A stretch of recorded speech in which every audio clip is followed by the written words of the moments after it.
Hola, ¿qué tal? Imagínate que has recibido una videollamada de la familia y te han comunicado una noticia inesperada que te ha causado una profunda tristeza.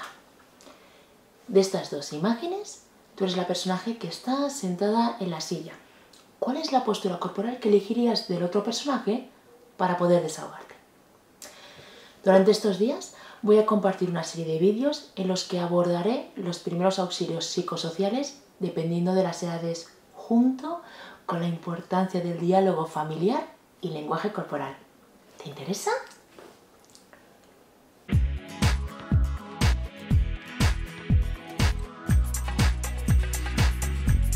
A partir del domingo 26 de abril en España, todos los niños y niñas pueden disfrutar de una hora fuera de sus casas.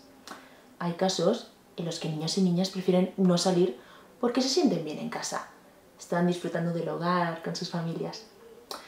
Sin embargo, hay otros casos en los que desde el domingo no han salido ni un solo día por temor a contagiarse. De ahí que hoy comience a hablar sobre este tema.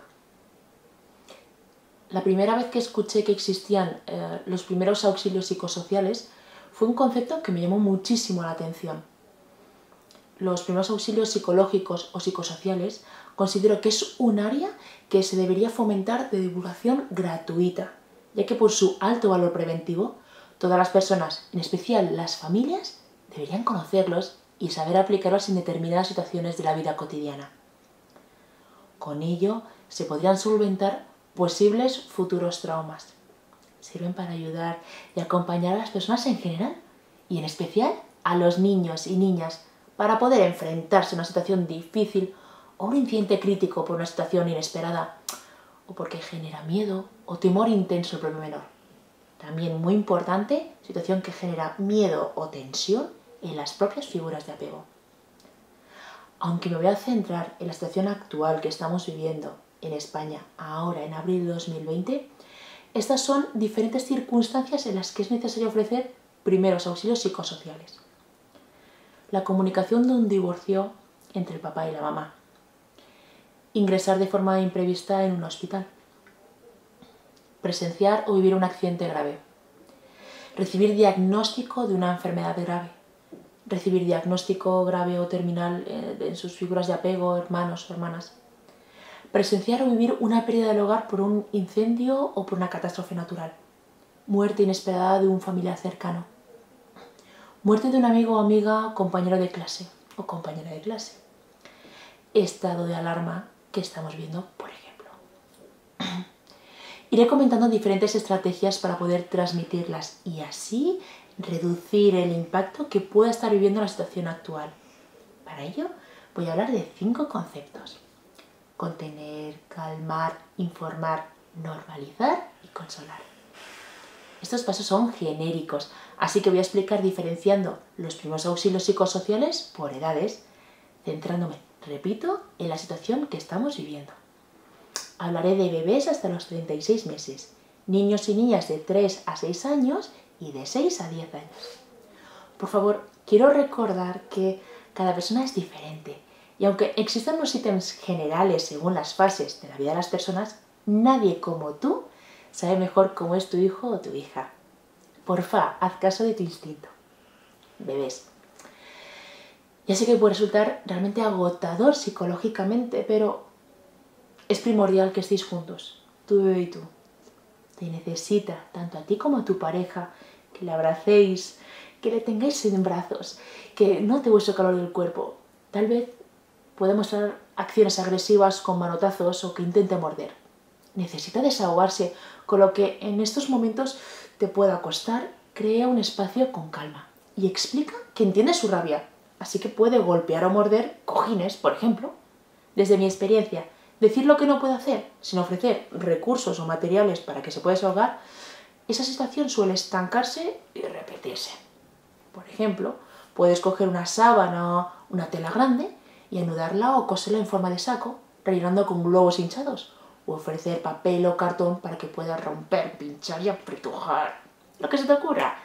El fin es que pueda liberar su energía nerviosa de forma constructiva, en vez de la agresión física hacia otros seres vivos o a su propia persona. Necesita por vuestra parte sentirse que es una persona amada, apoyada y comprendida. Yo siempre he ido nombrando las emociones desde que las percibía, aunque fuesen muy bebés, porque la comprensión infantil está más evolucionada que el habla en esas fases. Explica a tu hijo o hija cuál es la nueva situación.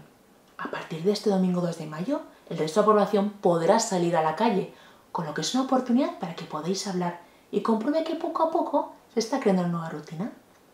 Usa frases cortas. Centrate por favor en que vuestra familia está unida y juntos vais a ir diciendo los siguientes pasos a tomar en la nueva situación. Evita ocultar información o usar frases tipo si te pones contento o contenta pues en la calle todo saldrá bien, ya verás.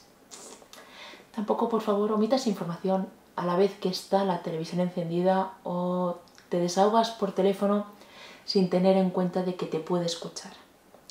Aunque no puede entender todo lo que ocurre, notará que tus palabras y tus emociones no coinciden. Comenta que le entiendes, que sabes que puede sentirse triste o con miedo, pero que tu pareja y tú estáis juntos y juntos día a día os vais a mostrar mucho cariño para sentiros muchísimo mejor. Las rutinas en sueño y alimentación son básicas. Leer cuento en familia, escribe tú o dibuja un pequeño diario por la tarde-noche, apagar una vela antes de dormir, cantar una canción. Son algunas ideas que generalmente gustan y ayudan a que sepa de forma armoniosa que dentro de poquito vais a dormir. Respecto a la alimentación, puede que tenga menos apetito. Por fin, no obligues a comer todo. Comprueba si su apetito disminuye o si aunque se alimente con menos cantidad, come a lo largo del día. Jugar en familia. Fomentar momentos placenteros juntos. Escucha cuando te hable o se comunique contigo. Por fin, deja el móvil en otra habitación. Ayuda a que pueda expresarse a través de dibujos o juegos. Yo recomiendo usar muñecos para jugar a la situación que estáis viviendo. Ayuda a que pueda proyectar sus miedos, dudas o angustia a través de los personajes. También necesita tener un poquito de control sobre cositas pequeñas para aumentar su sensación de seguridad. Estas son las reacciones más frecuentes que podéis vivir en el hogar en estas fases.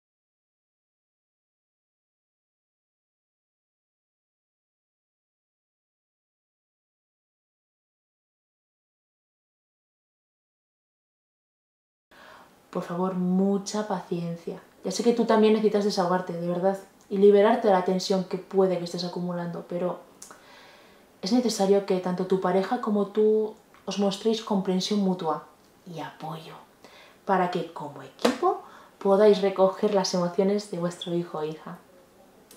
En descripción voy a incluir un link en el que muestra 5 técnicas para poder gestionar los pensamientos negativos y 15 recursos para trabajar la educación emocional. Cuídate mucho. Un besazo enorme. Chao.